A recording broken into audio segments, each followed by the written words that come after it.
Welcome into the That Movie Is Ours Now podcast, episode 10. My name is David Sugarman. I don't want to take too long with this intro because I'm really excited about this guest. If you've ever wondered how a film festival gets put together, today you'll find out because we are talking to the founder of one, the Chicago Critics Film Festival, and that is Erik Childress. The Chicago Critics Film Festival just had its 10th year this past May. It was a roaring success. I was able to get there for a night, and it was an absolute blast. We'll talk about what goes into putting on a film festival each year, as well as how it's progressed over the last decade that's been around. Erik is a great chat, wonderful guy. As you can imagine, you can find his work in a lot of different places. He is a box office columnist for Rotten Tomatoes. He's got a few podcasts, the Movie Madness podcast, the Friendship Dilemma pod, and the Nick D pod. So that's really all I've got. The only thing I want to dive into a tiny bit before we go is that this interview, I believe, was filmed either the day or maybe 2 days before the actors went on strike. Of course, the writers and actors are on strike right now. And if you love film, if you're supporting film and television and art, then you should be supporting the writers and actors strikes. And one good resource I found is entertainmentcommunity.org is a good place to donate to help out the cause, help out the writers and actors if you are able to help them get what they deserve. They make something that we know, right? We see what they do for us because it's tangible. We see it in theaters or on TV every few months, every week. We obsess about it. We laugh, we cry, we get scared. So these people deserve to be fairly compensated for all the wonderful work they are making, continuing to make, and want to make in the future. So again, entertainmentcommunity.org. Just support if you are able to, and if you're not able to financially, that's okay. But do research, be aware. If you're in a city, maybe where there's picketing and there's striking, and you feel comfortable going to that, maybe do that. There are ways to get involved and stay aware of the things that are happening with the writers and the actors strikes right now. All right, and with all that being said, let's get into it. Episode 10 of the That Movie Is Ours Now podcast with the Chicago Critics Film Festival founder, Erik Childress.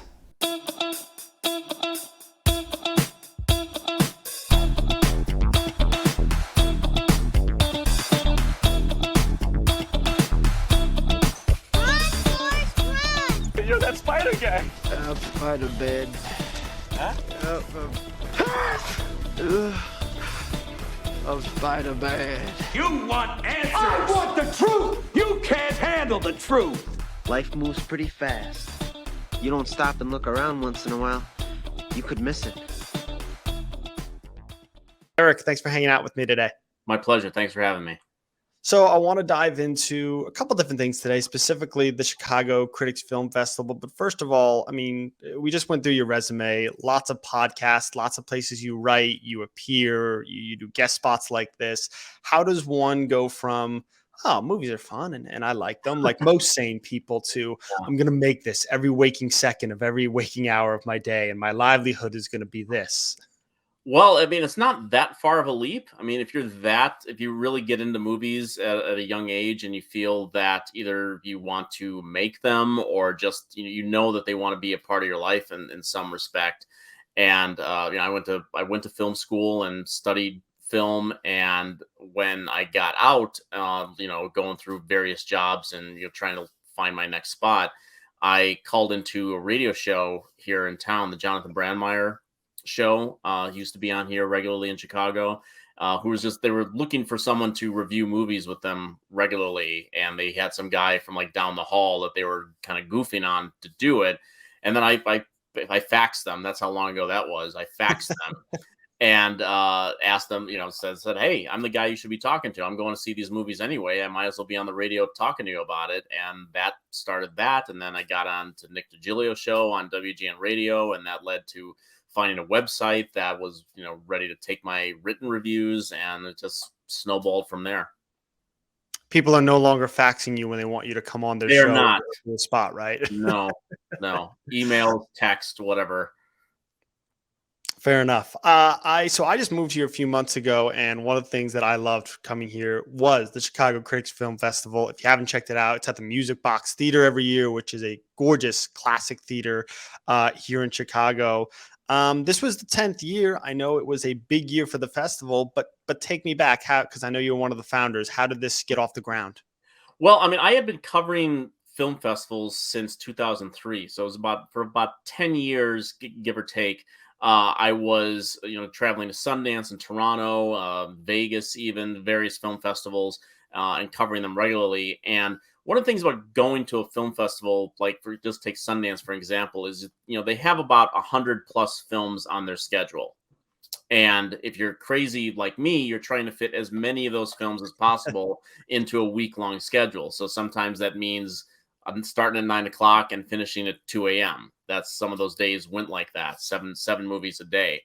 But even if I crammed in 30 to 40 movies somewhere in that time span, there's always one or two that I missed that everyone's talking about. I went and saw this other documentary or something, and then everyone's just like, you won't believe what we just saw at the other theater. And I got tired of that.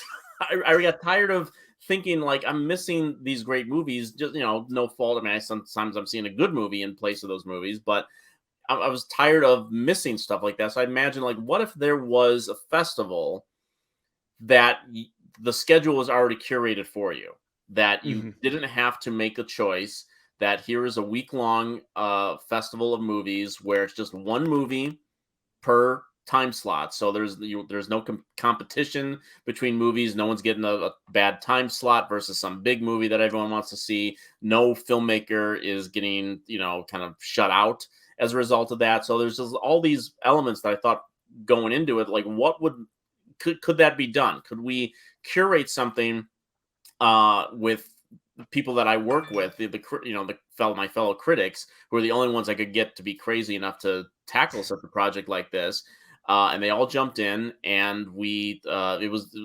streamlined it a little bit at the Movie Co Theater in Rosemont our first year. They gave us 2 theaters, so it kind of pushed back a little bit against what I wanted to do. We still had some competition, but we played some of those movies twice, and then when we got to the Music Box, everything really just clicked. We had the big, giant, the greatest movie house in the city, and one movie, audience, filmmakers come, and it was just, that was the dream right there. For those who haven't been, if you're listening in the Chicago area, or if you're a movie buff that listens, I mean, give people a little bit of flavor for what the Music Box is, because I had heard about it, but until I went there for the first time, I don't think I realized just how different it is from, and not to rag on an AMC or a multiplex, but it just has so much more character to it. Well, yeah, I mean, character, that's one way to look at it. I mean, it's a movie palace. It really is. It's the kind of, not that these were everywhere, but like when I grew up in the suburbs of Chicago, there was a theater by the Woodfield Mall, Woodfield 1 and 2, and it was a big, giant house. And that's where I saw all of the great movies growing up. That's where I saw my Indiana Joneses, my Star Wars, and a bunch of other movies, all through like Titanic before the theater closed in 1998. And you just don't get that. When AMC and all these places started building these stadium seatings and whatnot, you lacked a little bit of personality. Yes, you could see a little bit better over the person in front of you, but you lacked a little bit of personality. You lacked this grandiose space. And that Music Box, they have 2 theaters. One is a very kind of intimate kind of screening room, which is also very cool if you've never been in there, because it's only about 80, 90 people, give or take. That's just fun too, because it is such a kind of an intimate setting. It feels like you're in a great screening room created just for you. But in the 700+ seat movie house, it's big screens. Sometimes you have the organist there playing, which is kind of a wonderful pre-show thing. It feels like you've been invited somewhere. Every time you step into that place, it feels like you've almost received a personal invitation to someplace really cool. And it's really one of the great places to see movies in the city of Chicago. Yeah, I didn't grow up with some of the experiences you're describing, but when I went and saw The Fablemans, and then when I saw that, it gave me that sort of vibe when he's sitting in the theater, and not everyone's at least ditch dressing in suits, which I'm down with. We should all be able to go in Sure. sweats or jeans to the movies, but gave me that vibe and that character. So it's certainly helps that, like you're saying, you look to have a more selective and less films than a typical film festival. How does that come together? A gazillion movies are coming out, and a gazillion other movies are trying to get made. So Yeah. how does Eric Childress and the rest of the Chicago Critics Film Association begin to say these are the films we would like to have, or the types of films we'd like to show at the festival? Well, I mean, at the basic level, it starts with a very simple premise. We go to, like, say, like Toronto Film Festival, which happens in September, sort of like this, kind of like the soft kickoff of us looking for movies to play. And it's just like, you see a good movie, it goes on the list. It's really that simple. And we have kind of a democratic process where, I mean, this festival is run by a skeleton crew compared to any other festival. I mean, they're 10, there's 10 times as many people with us just working on food deliveries at other festivals than we're putting together everything and inviting everything and seeing all these movies. And so it starts with, movie goes on the list, and then, we ask, ask someone else on the team, like, okay, you see it, or whenever you get a chance to see it, let us know what you think. So we need like at least two people to like the movie. And then we have, a sort of consensus. And then we just sort of go down with, what movies we're really high about. And we, sort of try to invite those movies first. We have some really great partners that we've developed at these various studios over the years. So sometimes they offer, like, this is what we have coming out, and here, take a look at these and see if you like any of these. And, I mean, sometimes it comes down to what they'll just give us. Right. I mean, we never just take a movie. Like, if someone just offers it to us, we always say, like, well, we have to look at it first. We're not just going to take a movie because it has, you'll see this happen at festivals all the time. It's just like, sometimes they'll take movies, play certain movies because, well, this star is in this movie and she's coming for that movie. So we could sweeten the deal. Let's play this other movie. Then they have two movies to come from, and lessens the excuse that they shouldn't show up to the festival. So we don't play that kind of game. It's simply based on the quality. And yes, we get turned down all the time. We don't always get every single film we want. That would be amazing. But the films that we end up getting, the ones that we like, the later ones sometimes that we fill out the schedule with, are no less interesting or thought-provoking or fun. Anything that we can get to fill the schedule based on just movies that we like, and then we hope that you all like them too. I've got a feeling that you and the rest of the Critics Association are obviously quite passionate about the films you like and dislike. What Oh, are yeah. those battles like towards the end when there's one slot and three really good movies?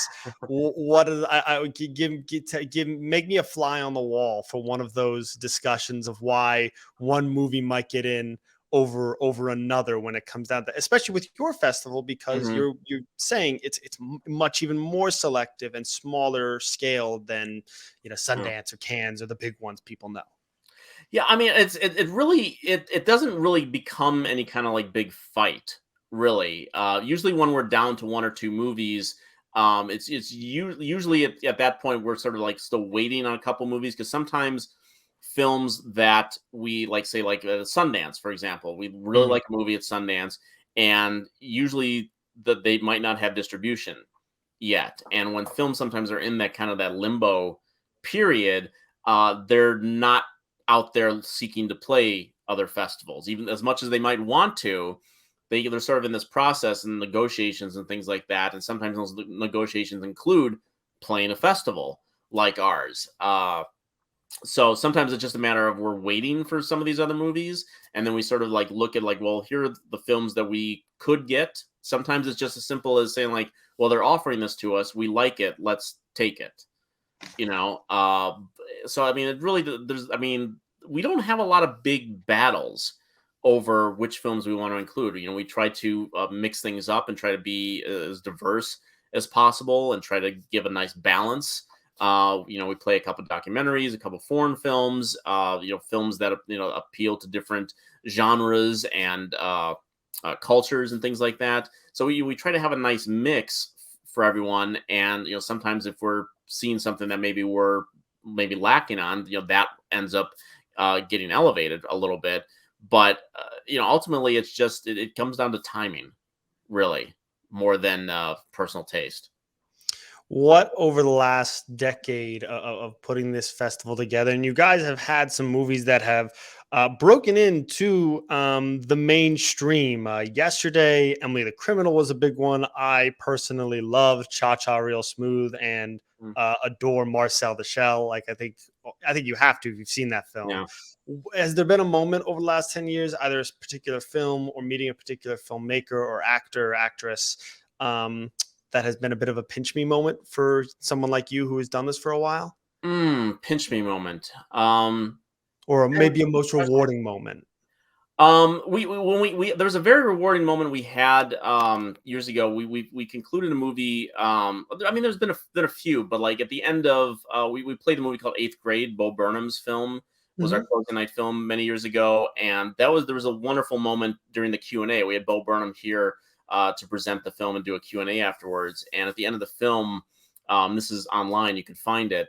There's a young child in the audience who asked this question about a particular scene in the movie, and Bo invited him up on stage and literally sat down on the stage and talked to him like a grown-up and talked to him about what the scene was about and how a young person should grow and behave and stuff like that. And it was just this really wonderful moment.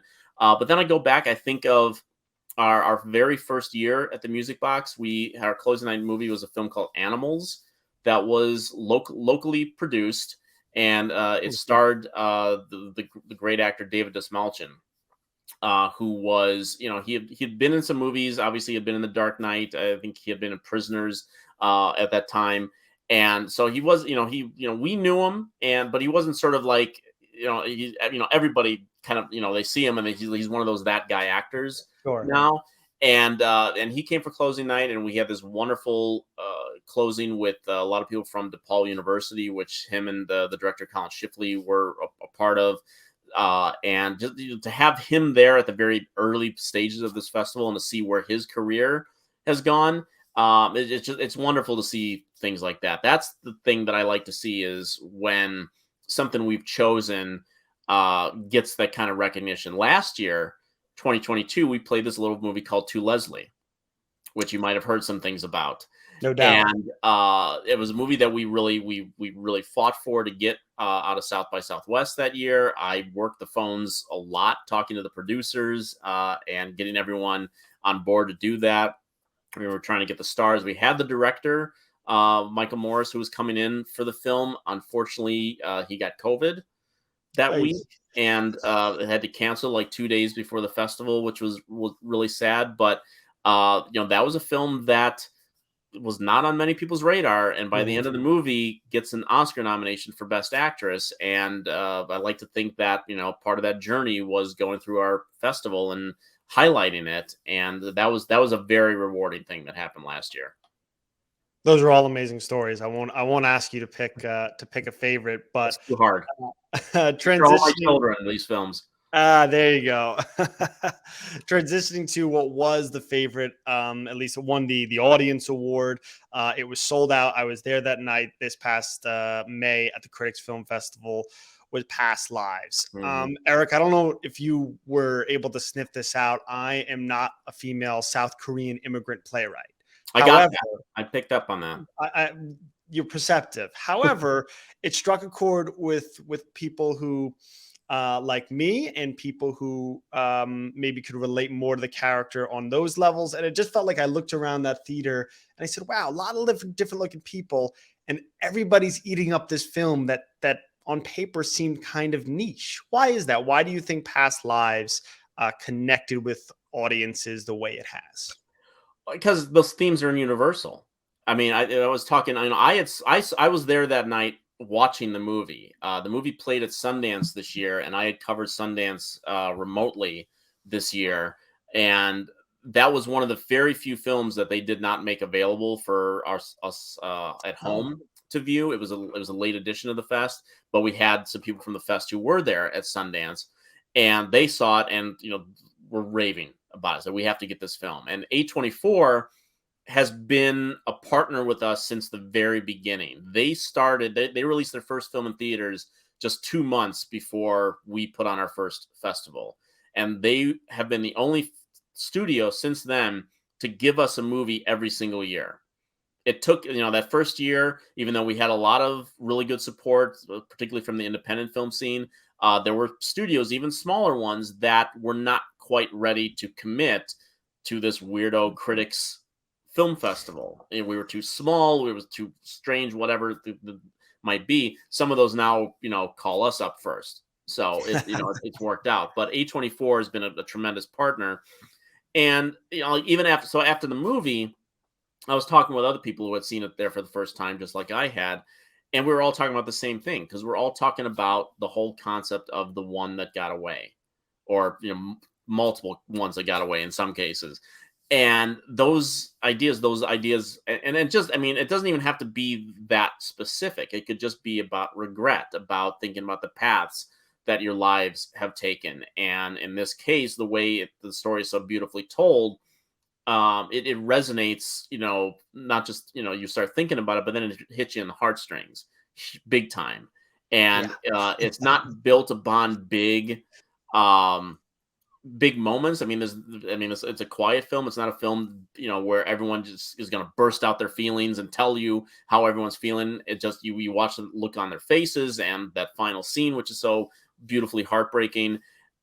You don't have to be within a certain culture or race to experience that. I think what Past Lives has also going for it is that, Celine Song being a part of Korean culture and inserting those little things in the film that might be unique to Korean people, but it resonates again with any other race, because we might learn something from it. We learn something about another culture, but those ideas that are over the clouds are just will rain down upon us when a film is that powerful.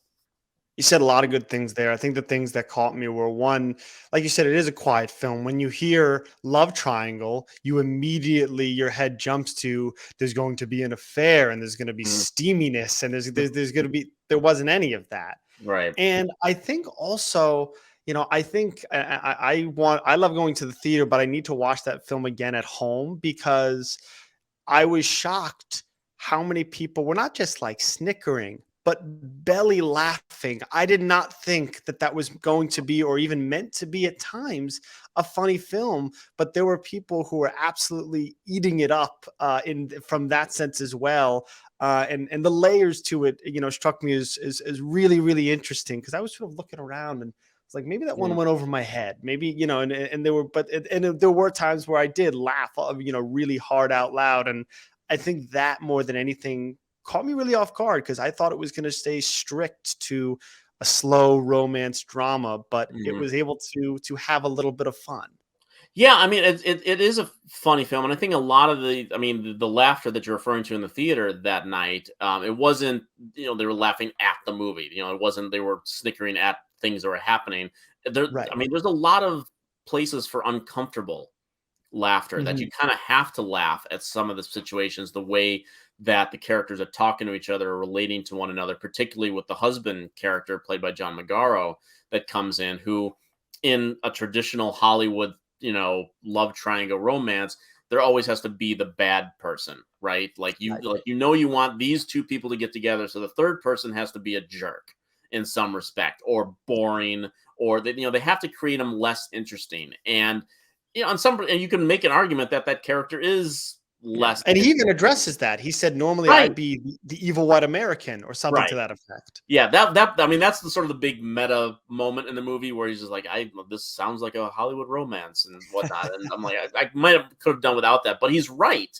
And the thing is that I think everyone in their lifetime has been one of those three people, right?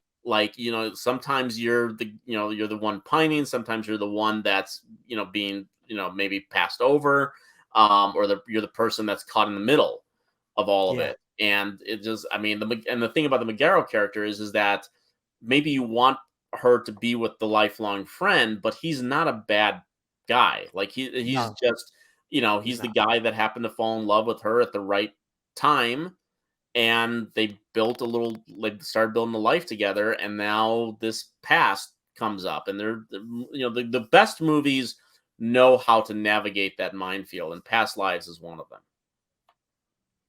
I want to move on a little bit, but just only got a few more minutes with you. I'm trying to decide where are you on these sort of, and it's great for film, but the Barbenheimer discussion, because for people who pay a lot of attention to films, I feel like it's constantly in my face. But then I was listening to a politics podcast recently, Mm. and one of the hosts had no idea what they were talking about, and I was like, oh, this might be one of those times where like I'm a little too much in my own bubble. I mean, where do you fall on Barbenheimer? Will you be doing a back-to-back screening? And if you were to do a back-to-back screening, Mm. where are we starting? Where are we finishing? Well, that's a kind of an interesting question, because it's like, do you want to start with what you think is going to be the best one, or do you want to finish what you think is going to be the best one? Do you want to see that movie first, or do you want to see a second? Like, there was one in 2015, they scheduled press screenings back to back of Mad Max Fury Road and Pitch Perfect 2. Now, which of those movies do you want to see first, and which one do you want to see last? We saw Mad Max first, so you can imagine what Pitch Perfect 2 felt like after seeing that. I want to see both movies, obviously. Greta Gerwig has made two really solid films. Little Women was on my top 10 list that year, so I think she's a terrific filmmaker, and this Barbie looks like a lot of fun. Oppenheimer is Christopher Nolan, who is one of my current favorite filmmakers, who, even though I really need to revisit Tenet, that's the only one that I'm even slightly down on. I'm with you on that. Yeah, I need to watch it again. I mean, it's too masterful and too interesting as an experiment to completely dismiss, but I need to watch it again. But Oppenheimer, it's Christopher Nolan. So that's the one I'd probably want to see second. But funny enough, there's this whole thing going on right now where Oppenheimer, Universal usually screens their movies on like the Tuesday before they're released. Normally, that's usually kind of their MO. And so they've had an Oppenheimer screening set up here in Chicago and many markets for weeks. We save the date. This is when you're seeing it. Well, Warner Brothers decided to schedule Barbie at the exact same time in many markets. So they decided to force the hand, Barbie versus Oppenheimer. Needless to say, this is upset a number of critics who want to see both, want to support both movies, want to give them their equal due. And now they're forced, because whether it's pettiness on Warner Brothers' part, because Christopher Nolan said bye-bye to them after they put everything on HBO Max and took Oppenheimer over to Universal, or it's just part of the thing that's going on at Warner Brothers where they just keep making one bad decision after another. But like the Barbie, like this whole thing is like, you couldn't have asked for like a better free marketing than what Universal and Warner Brothers has gotten out of this, because everyone, there's this, like you said, there's kind of this Barbie versus Oppenheimer thing, but it's very playful that I've seen. It's very like, who's going to choose? We want to see both. We can't see both at the same time. But they are like, everyone is going to go this weekend. Most people will see both, or they'll save one till next weekend, whatever it might be. But they want to see both movies. Tom Cruise is promoting both movies. Then Margot Robbie and Greta Gerwig go out and say like, hey, we're getting Mission Impossible tickets. Everyone's supporting everyone, and that's all we want to do as critics when the movies are good. We want to support the arts. That's what we're trying to do with the film festival as well. It's something for the moviegoers to have an affordable film festival experience, but it's also something to support these films and these filmmakers, and hope that this is just another little blip in the timeline to get their films out there and noticed and discovered by people, and that'll spiral. So I want to see both. And if I had to choose what order to see them in, probably Barbie first and Oppenheimer second, because start with the light stuff, end with the heavy stuff. Some people might want to do the other way, but Oppenheimer has been one of my go-to movies for this entire year. So that's the one I really want to see, and I want to see Barbie. Yeah, I'm not seeing both in the same day, but if I were, I think I'd flip it. I think I saw something the other day that described how I felt. I'm going to see Oppenheimer, I'm going to smoke a cigarette, and then I'm going to walk into Barbie. And hopefully, presumably, Barbie will end on a little bit more of a high than Oppenheimer. And I think the last some markets, I'm sorry to interrupt you, but in some markets, like here at the Music Box, Oppenheimer is going to be played in 70 millimeter. So yes. How can you not choose that?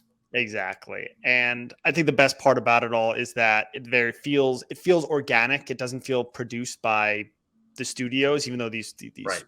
Like, I got it. The aim is to make money, and it's a movie produced by Mattel. It's right. We don't have to. It was all goodwill until they decided to schedule that press screening up against it. Right. It was like, what are you doing, Warner Brothers? Exactly. You're messing up again. Nice, but all of it does feel organic and brought up by people like us who just love movies and want to see them all and want to see them all as quickly as they can. Yeah. Last thing before I let you go, you see more movies than most people. You probably see more movies in a week than the average person does in a year at this point. Oh, God. I hope not. On both accounts. That's how I feel sometimes. Yeah. What is a film that we've talked about some big ones like Barbie and Oppenheimer, and even Past Lives to an extent has gotten big buzz. What's a film that nobody is paying attention to that people should have on their watch list?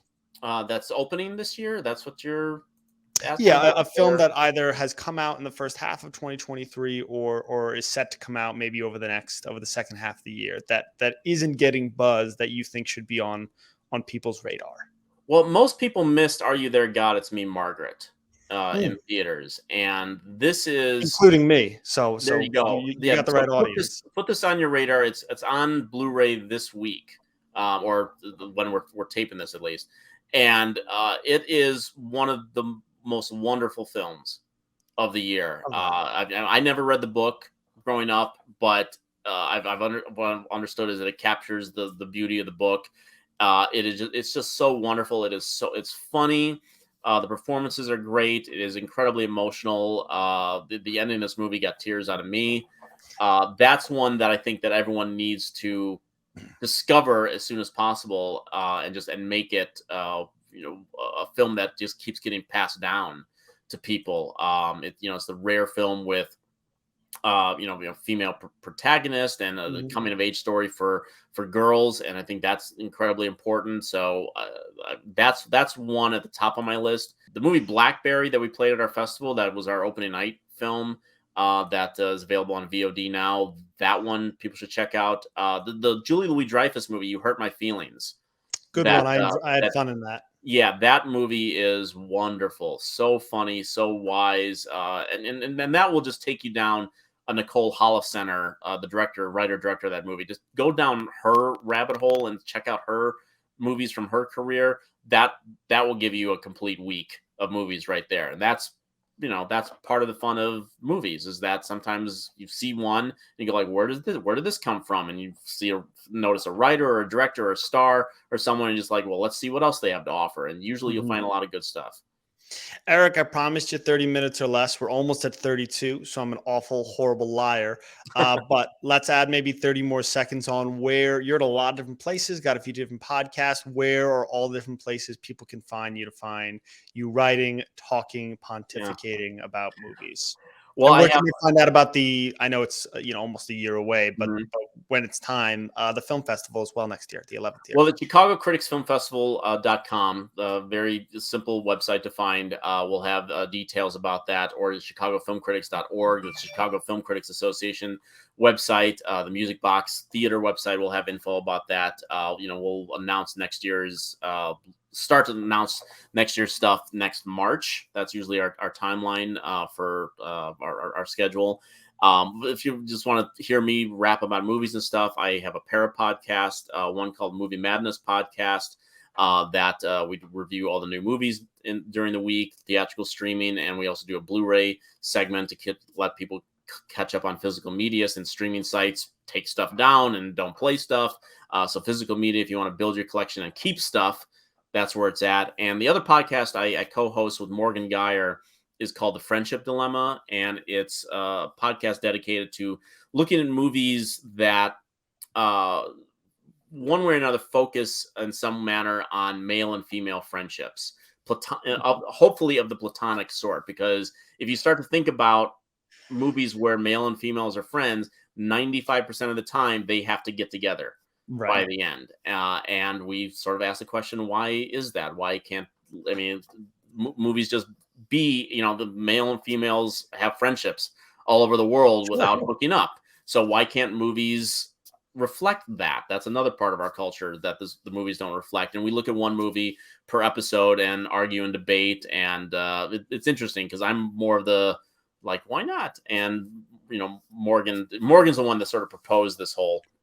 idea to me, and was like, well, I can't put 8 Harry Potter movies on the list. So which ones are going to be? And it just sparked this podcast, and we developed that.